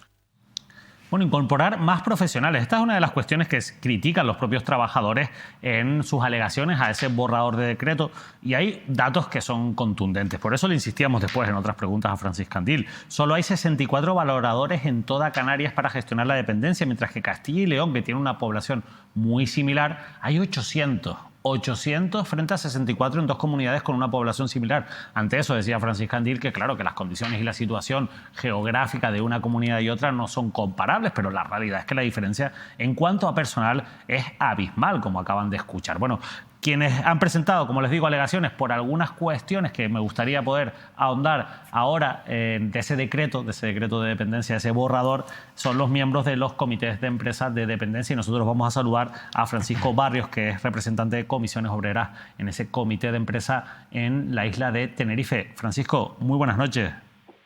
Buenas noches, David Cuesta. ¿Qué tal? Disculpe el inconveniente de no poder hacer la videoconferencia, pero al final me surgió un percance informático. Espero que me puedan escuchar. Pero no es el aplicativo de la dependencia, ¿no? Lo que ha fallado en este caso. Bueno, el aplicativo, para empezar, lo que ha fallado es que en verdad no se ha contado con el personal de la casa, aunque han dicho que se ha contado con los valoradores, los técnicos, los administrativos. Eso no es así. Eso no es así. Con nosotros no se ha contado para el desarrollo de ese aplicativo. Nosotros, es más, desconocíamos que ese aplicativo estuviese en desarrollo. Tuvimos constancia cuando vinieron hace unos meses, creo que fue a principios de año o a finales, unos técnicos para indicarnos que iba a impulsarse el Prevalora, que era el aplicativo que íbamos a usar aquí en Canarias para poder llevar a cabo la tramitación de los expedientes. Nosotros estábamos trabajando en aquel entonces con el NESISAR, que iba estupendamente a nivel estatal y gratuito, y se impulsó desde aquí el SIDECAN, que fue la evolución del Prevalora, pero nosotros no llevamos a cabo una formación debida, ni siquiera pusimos a prueba ese aplicativo para ver si migraban bien los expedientes al NESISAR. Directamente a la noche de la mañana, el 1 de febrero, empezamos a trabajar a través de un enlace web que nos mandaron de la Dirección General para empezar a trabajar los expedientes. Esa fue toda la formación que tuvimos nosotros con respecto a ese aplicativo. A día de hoy todavía tenemos muchísimas incidencias con él. Con los ciclos de revisión, con el trámite de los PIA, con la visualización de los expedientes, incluso con la conexión vía VPN, que nos está generando numerosas incidencias. Pero bueno, supuestamente están desarrollando los informáticos. Vamos a ver si después de todos estos meses consiguen resolverla. Nosotros todavía tenemos problemas con ese aplicativo. En cualquier caso hablaremos del aplicativo, pero sobre todo, Francisco, a mí me interesa saber un resumen de por qué han decidido presentar alegaciones ante ese borrador del nuevo decreto de la dependencia, porque hay algunos aspectos que ustedes consideran que pueden generar un auténtico problema a la hora de gestionar los expedientes de dependencia. En líneas generales, ¿por qué, Francisco, han presentado esas alegaciones? Bueno, las alegaciones de por sí es porque hemos visto que en todo el texto prácticamente hay irregularidades e incluso ilegalidades con respecto a la normativa estatal y la del Consejo Territorial, que es la que regula los equipos de evaluación, los equipos técnicos y el procedimiento en sí mismo. Es verdad que se ha ido a hablar mucho del tema del silencio administrativo, el silencio positivo. Eso de cara al ciudadano es indiferente, porque lo que quiere el ciudadano es el recurso asistencial, que aquí, por desgracia, en Canarias, los recursos asistenciales son sumamente escasos y el proyecto de decreto se no resuelve esa situación, que es realmente lo que necesita el dependiente. Pero nosotros lo que hemos visto, sobre todo en el decreto, es que destruye los equipos multidisciplinares que nosotros nos ha costado tanto crear y que ampara la ley, tanto a nivel estatal como del Consejo Territorial, como incluso la normativa que actualmente usamos. De por sí se instaura un triaje, que es una prevaloración supuestamente de la documentación subsanada perfectamente por el solicitante que presenta ante la administración, y que nosotros, los técnicos sanitarios, tan escasos que estamos supuestamente valoradores, nos derivan del área de evaluación, siendo expertos en el área de evaluación, a la fase de triaje para llevar a cabo una revisión de los expedientes. Eso a nivel estatal es ilegal, porque nosotros, en el momento que el solicitante subsana correctamente la documentación, nosotros, por normativa estatal, estamos obligados a pasar el baremo en el entorno habitual de la persona dependiente, de la persona supuestamente que puede ser dependiente, porque tiene un derecho subjetivo a ser valorado con el informe de salud que se presente. Pero supuestamente con el proyecto de decreto lo que se pretende es que nosotros, previamente a la visita, podamos revisar el informe, y si vemos que hay patologías que no son detectables como posibles situaciones de dependencia, podemos desestimar la causa. Cuando nosotros, por experiencia, hemos visto informes de salud que incluso aportando hipertensión o diabetes nos encontramos a la persona encamada, o incluso con 1000 patologías y resulta que la persona tiene autosuficiencia. Nosotros tenemos la obligación de pasar el baremo, y la fase del triaje esa que instauran es desperdiciar profesionales, expertos, para poder llevar a cabo las valoraciones, y a la fase del PIA, supuestamente la fase de valoración, prácticamente se sobrecarga a los técnicos, a las trabajadoras sociales, para que lleven a cabo todo el proceso en sí. Es decir, ¿cómo te lo explico, David? Es como si, por ejemplo, un genio político decide que la seguridad social, para reducir las listas de espera de cirugía, sea el médico de cabecera el que te opere, que te haga las pruebas, te haga los diagnósticos, y ahí mismo salga del ambulatorio operándote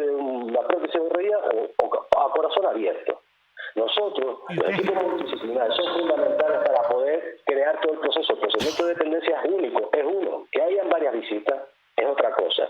Nosotros, en la época de Cristina Valido, cuando sacaron el proyecto de decreto en aquel entonces, y que lo paramos y fue reprobado en el Parlamento, trabajamos todas las entidades, FECAM, FECAE, ambos servicios de la Dirección, tanto de Las Palmas como de la provincia de Santa Cruz de Tenerife, Cabildo Insular de Tenerife y de Las Palmas. Formamos la mesa técnica y llevamos a cabo un trabajo para llevar a cabo la simplificación del procedimiento. Ese trabajo estaba hecho.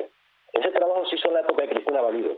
Y ese trabajo, cuando llegó la nueva directora, y me acuerdo de esa reunión que tuvimos, se lo hicimos recordar, tildó de basura el trabajo de todos esos profesionales durante la época de Cristina Valido. No sé si me estás escuchando, Francisco.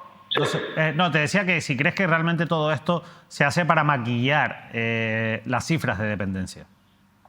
Seguro, sí, porque al fin y al cabo, si yo no tengo recursos asistenciales que dan a la comunidad autónoma, si no tengo personas suficientes para poder sacar adelante todas las resoluciones, ¿de qué me sirve en verdad el proyecto de decreto?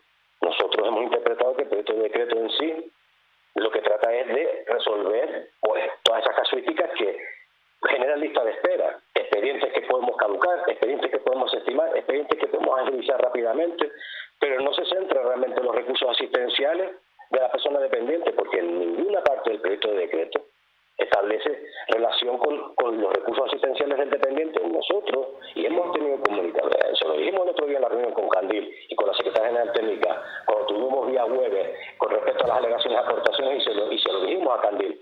Si aquí no se centran primero... Sí. Señor Barrio, dígame una cosa, porque desde luego aquí lo que está claro es que hace falta personal, hay problemas técnicos, el aplicativo famoso informático. Yo decía antes, recordaba que en la época de Inés Roja había un aplicativo informático que nunca funcionó, creó unos problemas, entiendo que es contratado de manera externa, que entiendo que tienen que contratar personal laboral para que haga ese trabajo. Hay 64 valoradores profesionales en toda Canarias, como decía David. No se están actualizando los datos, corríjame usted, señor Barrio, por el mal funcionamiento de ese aplicativo informático. Esto es un desastre, esto es un caos, por tanto. Dicho lo dicho, ¿en cuánto está en estos momentos el tiempo de espera de los usuarios de dependencia? ¿Tiempo de espera? Hasta la época, hasta hace un año, supuestamente tenemos una lista de espera que pasó de los 3 años al año. Ahora, como tenemos la grabación de expedientes externalizada, la gestión de citas externalizada y el SIDECAN, nosotros no tenemos acceso directo para poder comprobar esos datos como tenemos actualmente. Desconocemos realmente los tiempos de espera ahora. Actualmente desconocemos lo que sí estamos acumulando un montón de expedientes que antes no nos estaba pasando. Ciclos de revisión, expedientes que no pueden migrar a través del aplicativo para emitir las correspondientes resoluciones. Nos está generando numerosas incidencias, pero desconocemos. Lo que sí hemos dado cuenta es que los datos que han ido viniendo cada vez se han ido reduciendo considerablemente. Sabemos que en parte es porque no migran correctamente, pero también sabemos que es porque se dificulta notablemente el trabajo de los expedientes, porque lo que antes tardamos media hora, ahora tardamos 4. Porque trabajar con el SIDECAN hay que trabajar con los aplicativos, el Plateo y el SIDECAN, no es como necesidad que era solo uno. Y aparte que la conexión va lenta y la formación que hemos tenido que tener para poder llevar a cabo eso ha sido más bien autodidacta. Hemos tenido que comprobar nosotros a base de fallo y error cómo funciona el aplicativo. Y muy rápido, señor Barrio, ha dicho que se han reunido con Francisco Candil, el viceconsejero de Derechos Sociales. No sé si se han reunido, porque creo que había previsto una reunión con Candelaria Delgado, la consejera. ¿Siguen ustedes pidiendo la dimisión de Concepción Ramírez, la directora general de Dependencia?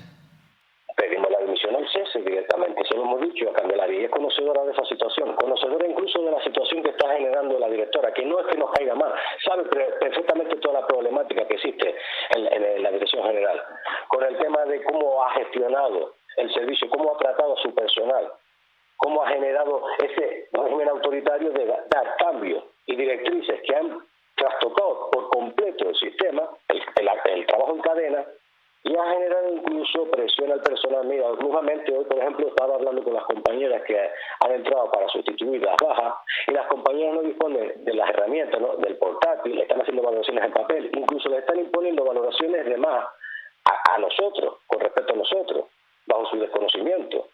Digo, está generando un agravio comparativo entre diferentes personales. Nosotros pedimos, claro que pedimos el cese y la dimisión de la directora, y lo llevamos pidiendo ya desde hace ya un tiempo.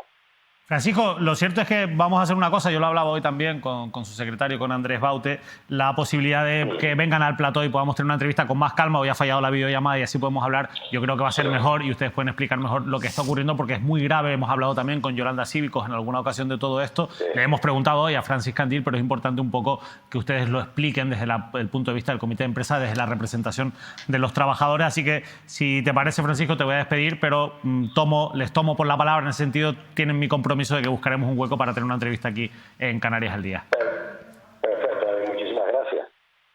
La verdad es que la situación está muy tensa en dependencia. Sin lugar a dudas. Y yo creo que con este nuevo borrador, sí, con el borrador de este nuevo decreto, sí, el debate se va a intensificar muchísimo. Cierto, y mientras tanto retrasos, ¿no? En este caso, sí, para conceder esas ayudas, ¿no? Los expedientes bloqueados. Históricamente de la gestión y la planificación de la dependencia en Canarias ha sido nefasta, ha suspendido, insisto, la cobertura que se le ha dado no ha funcionado, ha sido un fracaso político de todos los gobiernos, insisto, Coalición Canaria, Partido Popular y el Partido Socialista, porque los tres han estado gestionando durante los últimos años la dependencia en Canarias, y además también en comparación con la media nacional ha tenido un suspenso tremendo, porque así lo han calificado los propios profesionales. 64 valoradores.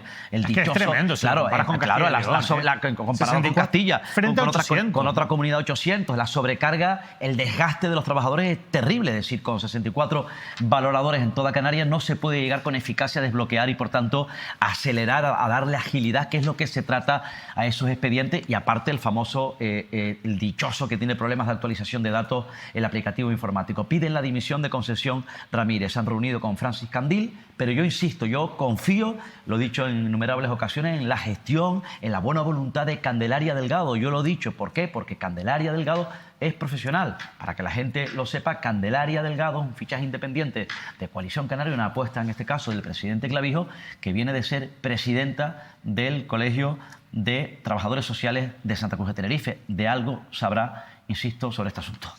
Bueno, hablando de fichajes, claro, es que ahora te estaba escuchando. Por supuesto, la dependencia va a seguir teniendo muchísimo espacio en los programas aquí en Mírame Televisión, tanto en el programa de Manuel Artiles como en Canarias al Día, como en el resto de espacios informativos, porque es un asunto que nos ha preocupado siempre y que nos va a seguir preocupando. Pero hablabas de fichajes y yo ahora, pensando un poco en lo que contábamos el pasado martes, de esa lista de asesores que hay dentro del gobierno de Canarias, sobre todo cercanos a la figura del presidente Clavijo, yo quería hacerte una pregunta, a ver, que es algo que he ido reflexionando en las últimas horas con algunos compañeros, incluso lo he hablado, es el hecho de que apareciera la figura de Rosa María Aguilar, la rectora de la Universidad de La Laguna, porque me ha llamado muchísimo la atención, y también a muchísima gente, ¿no? Ese paso, porque yo creo que eso ya, aunque sea asesora, aunque esté en esa tercera línea, es un paso hacia la política de Rosa María Aguilar, de la ex rectora de la Universidad de La Laguna. Y me decía hoy una persona: yo es que creo que puede ser una persona que estén preparando para ser la próxima candidata de Coalición Canaria en el municipio de La Laguna.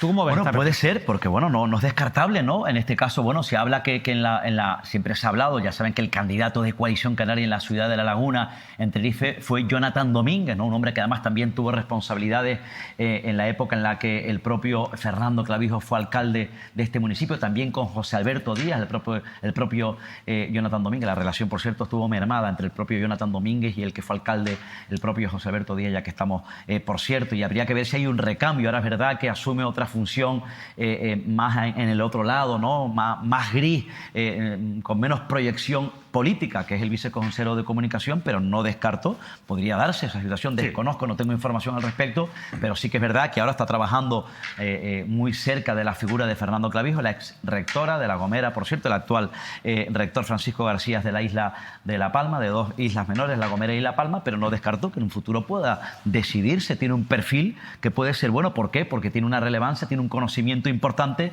en la ciudad de La Laguna, tuvo peso en el municipio, porque, como saben ustedes, la ciudad de La Laguna es una ciudad universitaria y ella fue durante la última etapa rectora de la Universidad Lagunera. Bueno, ustedes nos van a permitir que especulemos un poco con algunas posibilidades, sobre todo hablando ya en clave de candidaturas, porque hay algunos movimientos que evidentemente cuesta comprender si no se explican, quizás por estrategias un poco más profundas, a las que evidentemente nosotros, que no estamos en las entrañas, como le gusta decir a Óscar, de los partidos políticos, no podemos saber directamente. Por eso tenemos que a veces jugar un poco con esas especulaciones. Hablaba de Jonathan Domínguez, habría que ver si al final el propio Alfonso Cabello, ya que que estamos hablando de posibilidades, que es en este caso el portavoz del gobierno, trabaja un hombre muy cercano al presidente Clavijo, abandonó el ayuntamiento de Santa Cruz de Tenerife, incluso ya había tomado posesión como concejal, era un hombre fuerte, ha sido un hombre fuerte de Bermúdez como alcalde, de hecho es el máximo sobre todo porque yo tengo la sensación, secretario general de Coalición Canaria en Santa Cruz de Tenerife. Habría que ver si al final va a retomar la vida municipal y se convierte o no en candidato a la alcaldía. Se especuló con esa posibilidad cuando se habló de si Bermúdez iba a ser candidato al Cabildo, se habló directamente del sucesor y que en principio era Alfonso Cabello. Pero sobre todo te iba a decir, porque es que yo creo que Bermúdez está de salida ya, no sé, por cosas que esto al final también son sensaciones, creo que Bermúdez no tiene ni le apetece volver a presentarse otro mandato más a la alcaldía de Santa Cruz de Tenerife. Yo creo que Bermúdez, la intención de Bermúdez, su aspiración era ser candidato, en este caso, a la presidencia del Cabildo Insular de Tenerife. Sí, pero esa puerta también yo creo que se ha cerrado ya, ¿no? Sí, se ha cerrado. Pero mira, ella fue vicepresidente y consejero de turismo, de deportes también. 58 años que tiene, o 57 que tiene ya el alcalde de Santa Cruz de Tenerife, con lo publicado el periódico El Día recientemente, su nueva etapa vital, personal, ¿no? Porque va a ser padre. Bueno, yo creo que son muchos factores que se van juntando. Y yo, que lo noto también un poco cansado, creo que Bermúdez, no sé, no lo veo como... Pero en este mandato quería. Yo creo que tenía intención, tenía deseo.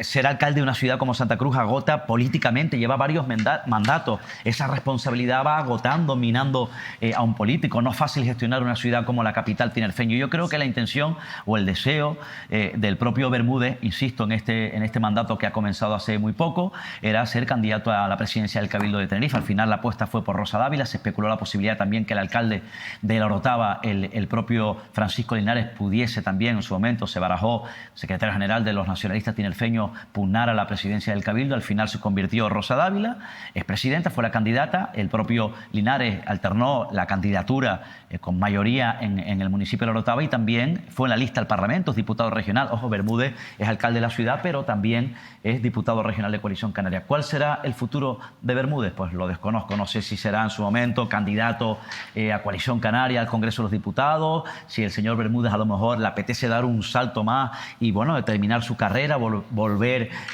o asumir una responsabilidad de consejero en un posible gobierno de Coalición Canaria en la comunidad autónoma en un futuro. En definitiva, todavía es muy pronto, acaba de comenzar el mandato, pero desconozco cuál es la intención del señor Bermúdez de cara a un futuro. Bueno, nosotros nos vamos hacia la isla de Lanzarote ahora porque el martes también tratábamos un asunto importante y es la decisión que ha tomado el Cabildo de cerrar como centro de acogida de menores migrantes el albergue de La Santa en el municipio de Tinajo.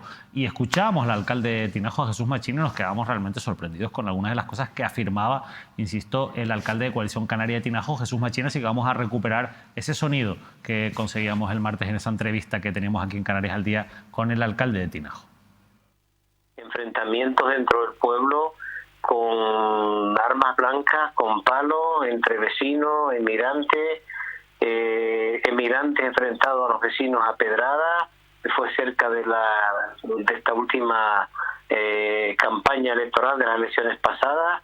La verdad es que se han vivido episodios muy fuertes, o sea, los conductores de las guaguas que han tenido poco más o menos en algún momento que parar la guagua y hacer lo que ellos dicen, destrozar, desvalijar la guagua, meterse con las niñas cuando iban en las guaguas, si le quitaban el móvil, si le decían cosas fuera de tono de lugar.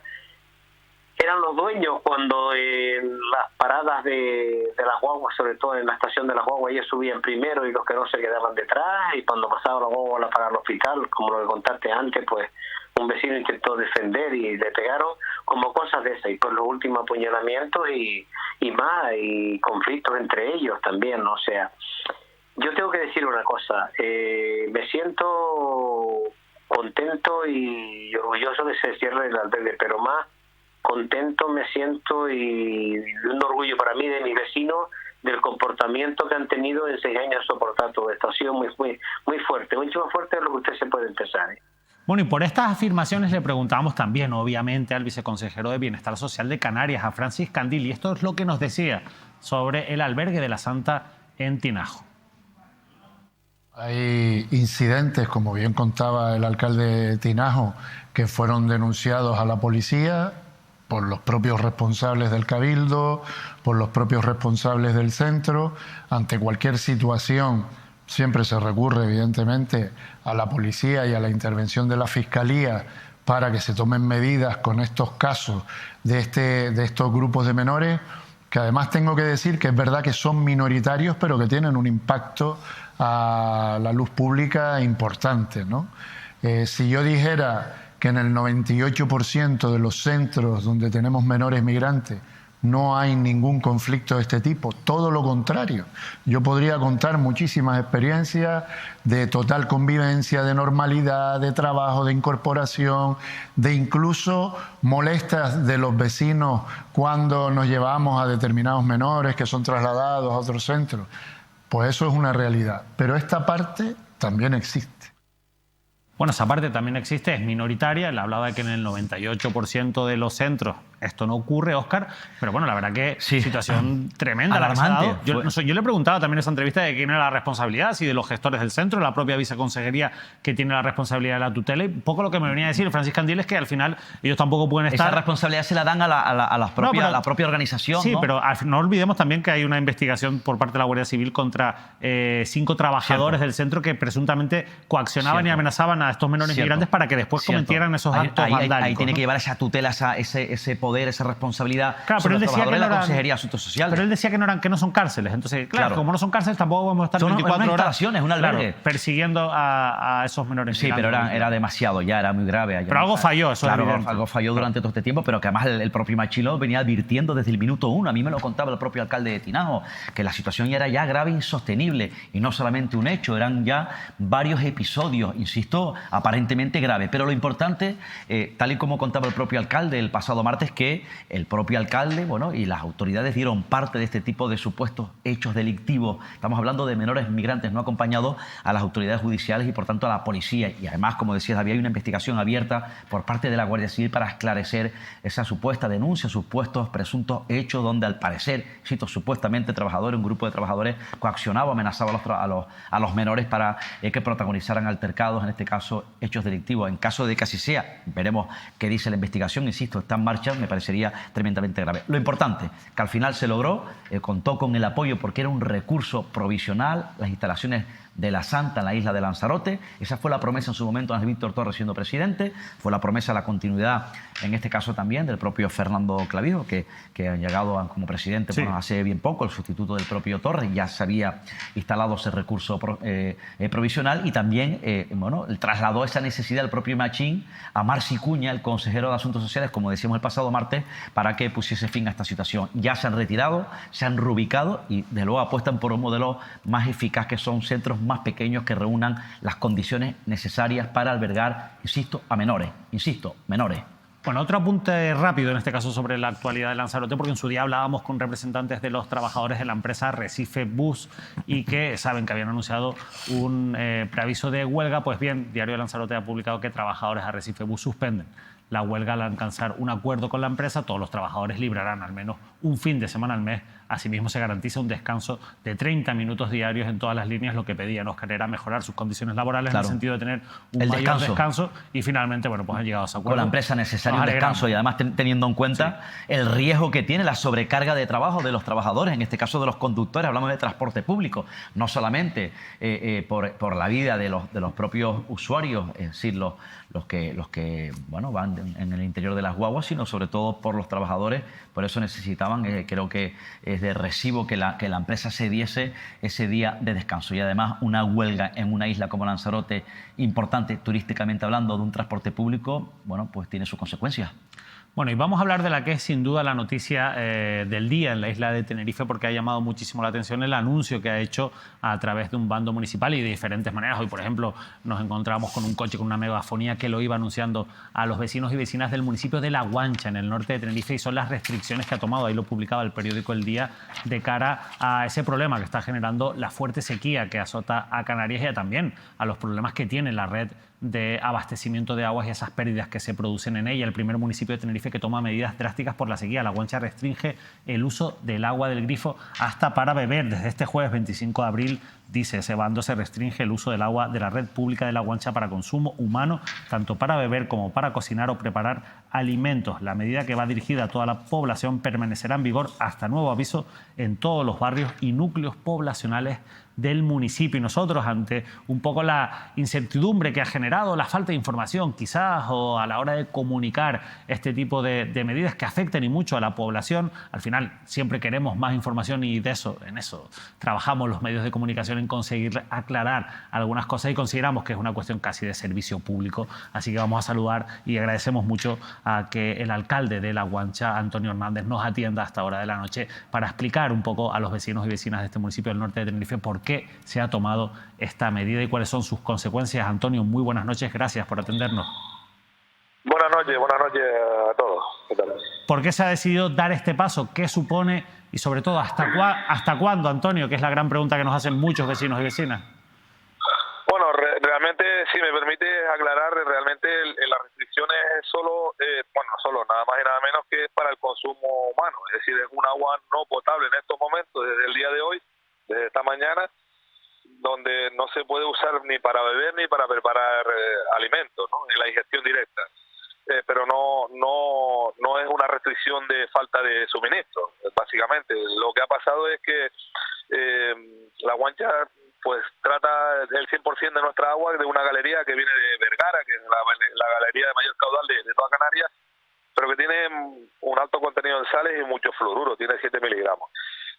Y lo que hacemos en situaciones de estrés hídrico como el que estamos viviendo en estos momentos, pues derivado de la sequía que nos está azotando y muy en particular esta ola de calor reciente que hemos sufrido, pues los depósitos no han soportado pues el incremento del consumo provocado en el día a día de nuestros vecinos en el consumo, y aparte evidentemente no podemos obviar que también tenemos fugas, eso pasa en todos los sistemas, ¿no? Entonces, en esas circunstancias, cuando los depósitos de agua pues ya tienen pocas alturas, pues tenemos que tomar una decisión. Podemos tomar una decisión, que eso no le pasa a casi ningún municipio, y es poder ordenar la paralización de la desalación de esa agua de galería, para de esa forma ganar más caudal, empeorando la calidad. Y eso es lo que hacemos siempre. Esto nos ha pasado ya en otras ocasiones de crisis hídrica, aunque en este caso la situación que estamos viviendo no es provocada principalmente por la fuga, sino por, la situación de estrés hídrico que estamos viviendo, sin precedentes. Pues yo no recuerdo ver tanto tiempo, por ejemplo, en este caso, que nos está afectando muchísimo, pues las balsas de riego vacías, sin agua, y porque hay muchos vecinos que están utilizando el agua de abastecimiento para regar sus terrenos. Eso es la realidad, y llenando piscinas y otras cuestiones que no deben ser del abastecimiento urbano, ¿no? Por lo cual hemos tenido que tomar esa decisión con el objetivo de garantizar que el suministro, el agua, el fluido no falte, no deje de salir de las llaves en nuestras viviendas. Y para que se hagan a la idea, para que me entiendan, en la mañana de hoy, antes de las 8, nos estaba entrando 90 metros cúbicos de agua, se paralizó la desalación a partir de las 8 de la mañana, y sin comprar agua nos está entrando 110 metros cúbicos la hora. Son 20 metros cúbicos más la hora, un 25% más de agua, simplemente por paralizar la desalación. El proceso propio de desalación pues me obliga a perder pues casi una cuarta parte del agua que compramos y disponemos, ¿no?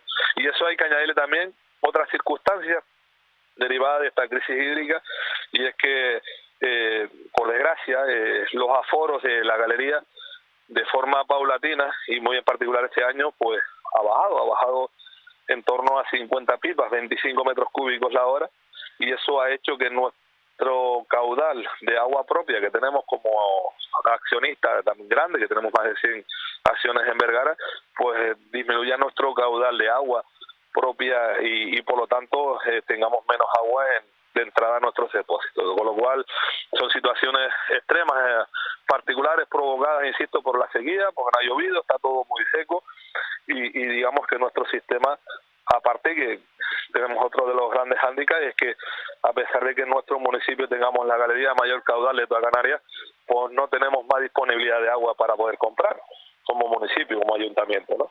Por lo tanto, pues esa decisión, pues en momentos muy críticos en otras ediciones anteriores, años anteriores, ha sido pues por fugas grandes que nos aparecen en el sistema, que no las localizamos, nos cuesta localizarlas y tenemos que tomar la decisión, pero en este caso no es por cuestiones de fugas grandes, sino por, insisto, el estrés hídrico de este último año, que la verdad que ha sido de mucha sequía y bueno, es difícil pues sostener ese consumos tan elevados que insisto, nos obligan en momentos puntuales como este pues tener que tomar esa decisión.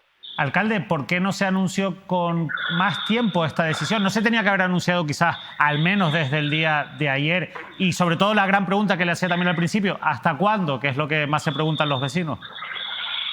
Bueno, nosotros tenemos que estar de la mano en este caso, obviamente estamos hablando de un suministro público y que tiene unos estrictos controles y muy rigurosos por la inspección, por sanidad, ¿no? Estamos bajo la supervisión de un inspector de sanidad o un responsable de sanidad que nos dice incluso pues qué mensaje trasladar a la población y luego obviamente pues tenemos que estar de la mano de los técnicos que nos dicen para no confundir a la población, aunque yo no sé si esto realmente es así, quizás hasta a veces por los mensajes tan técnicos pues quizás se confunde más la población, pues tenemos que un poco de alguna forma ir de la mano de lo que nos digan los técnicos. Y luego respecto al tiempo que pueda durar esto, pues yo estimo tal cual en la situación actual digamos en la que nos encontramos con nuestro sistema de abastecimiento,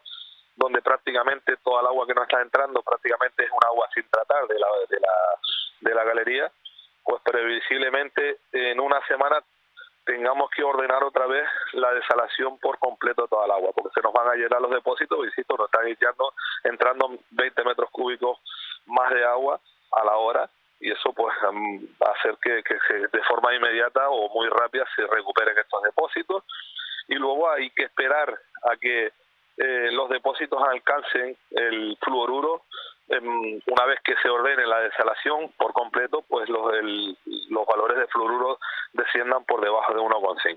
Esto, pues, en resumen, para dar respuesta a la pregunta, al menos un mes estimo yo que pueda durar esta situación, teniendo en cuenta pues un poco todo lo que... Y todo esto bajo la supervisión, obviamente, de los responsables de sanidad, que bueno, son los que nos imponen también las restricciones, ¿no? Y alcalde, ¿qué tiene que hacer los ciudadanos, los vecinos y vecinas? Un mes es mucho, me imagino que aparte de paciencia, pero claro, tendrán que ir a los comercios, a los supermercados, a por garrafa, porque además esta es una situación que es verdad excepcional, pero ustedes, alcalde, están acostumbrados, porque ya hace mucho tiempo, hace muchos años, se han procedido a cortes de suministro por incidencias constantes que se han producido en el municipio. No es nada nuevo para los vecinos, pero claro, un mes es bastante. ¿Qué les diría a los vecinos y vecinas? Repito, cuando anuncia usted esta la noche que van a tener que esperar aproximadamente un mes.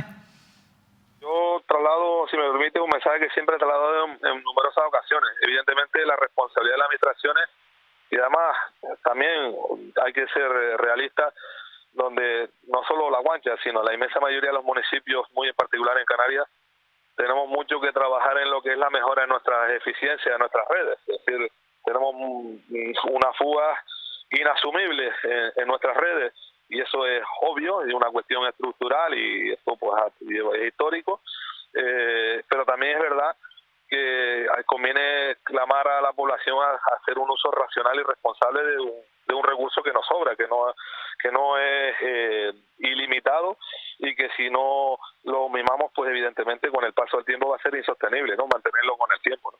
Y luego también es otra de las cosas, es decir, lo paradójico de nuestro sistema de abastecimiento es que, bueno, nos gastamos un montón de dinero en tratar un agua, en desalar un agua, y que perdemos una cuarta parte de nuestra agua, donde más del 95% del agua no se ingesta, sino se va para la ducha, la lavadora, la taza y el fregadero, ¿no? Con lo cual, en este caso no tengo otro mensaje sino pedirle disculpas, porque evidentemente no es un servicio que está en las mejores condiciones a lo cual estamos acostumbrados, y por suerte históricamente se ha resuelto nuestro problema en nuestro municipio, además derivado fundamentalmente, entre otras cosas, del fluoruro, ¿no? Un exceso de fluoruro del agua, pero que estamos trabajando para, en la medida de lo posible, pues no tener que tomar estas decisiones, pero obviamente no solo depende de la administración, también sin duda alguna, del uso irresponsable por suerte también por pocos vecinos, ¿no? El hecho que estén llenando piscinas o estén regando los terrenos y bueno, insisto, a todo esto hay que añadirle una cuestión muy importante, y es que no solo que nos entra menos agua por la disminución del aforo, sino que también tenemos, por desgracia, y esto sí que me preocupa muchísimo, nuestras balsas de riego pues vacías, completamente vacías, y muchos de nuestros vecinos, por cuestiones obvias, pues utilizan agua potable para garantizar su productividad o sus terrenos agrícolas, que no perder sus cosechas y sus árboles frutales, y eso es una realidad, ¿no? Bueno, es una realidad, alcalde, pero en cualquier caso nosotros nos sumamos a esa llamada a la responsabilidad ciudadana también en un momento de crisis hídrica, de emergencia hídrica declarada como la que estamos viviendo en la isla de Tenerife. Nosotros, alcalde, le agradecemos mucho que nos haya ayudado a entender lo que está ocurriendo y sobre todo que haya ayudado a entenderlo a los vecinos y vecinas del municipio de La Guancha. De verdad, muchas gracias y buenas noches. Gracias a ustedes. Buenas noches. Bueno, el alcalde, Antonio Hernández, alcalde de La Guancha. Para ir cerrando el programa, Óscar, dos asuntos importantes. El Ayuntamiento deja suspendido el pleno que se preveía este viernes y en el que había una moción sobre Cuna del Alma que presentaba el grupo de Podemos. Hay que decir que ustedes recordarán que a raíz de lo que ocurrió el 20 de abril, la pelota por parte de algunas administraciones se ha lanzado a los dos ayuntamientos que son sede, digamos, de esos dos grandes proyectos polémicos, Cuna del Alma en el puertito de Adeje y La Tejita en Granadilla. Y en Granadilla, Óscar, también ha habido novedades, mucha ¿no? tensión, además la tensión centrada por el futuro, por las obras, como decías, David, del Hotel de La Tejita en Granadilla de Abona. La situación parece que está tensa en el consistorio. ¿Por qué? Porque según ha anunciado en un comunicado que han remitido esta tarde Coalición Canaria, la oposición allí en Granadilla de Abona gobierna el PSOE junto al Partido Popular, Jennifer Miranda, la alcaldesa, pues los concejales de Coalición Canaria abandonaron el pleno que se celebraba este mediodía en Granadilla de Abona, por lo que considera Coalición Canaria ataques y faltas de respeto del Partido Socialista. El portavoz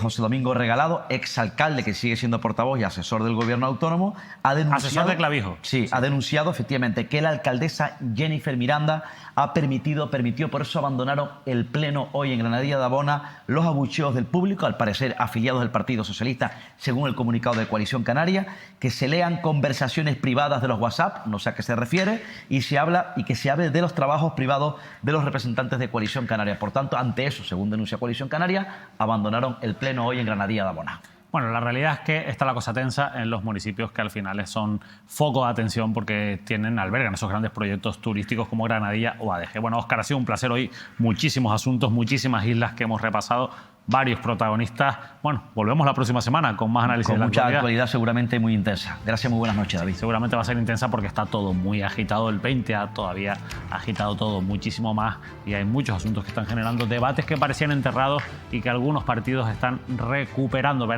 Veremos hasta dónde llegan esas voluntades que se están expresando y esos cambios. Los primeros, lo que parece que ya llega mañana en el Pleno del Cabildo de Tenerife, es el inicio de ese expediente, de ese estudio para implantar una tasa a las personas que accedan, a los turistas que accedan a los parques naturales, que se bonificará para los residentes. De eso estaremos pendientes también mañana viernes en la actualidad política de Tenerife y de Canarias en general. Nos despedimos, que pasen una feliz noche.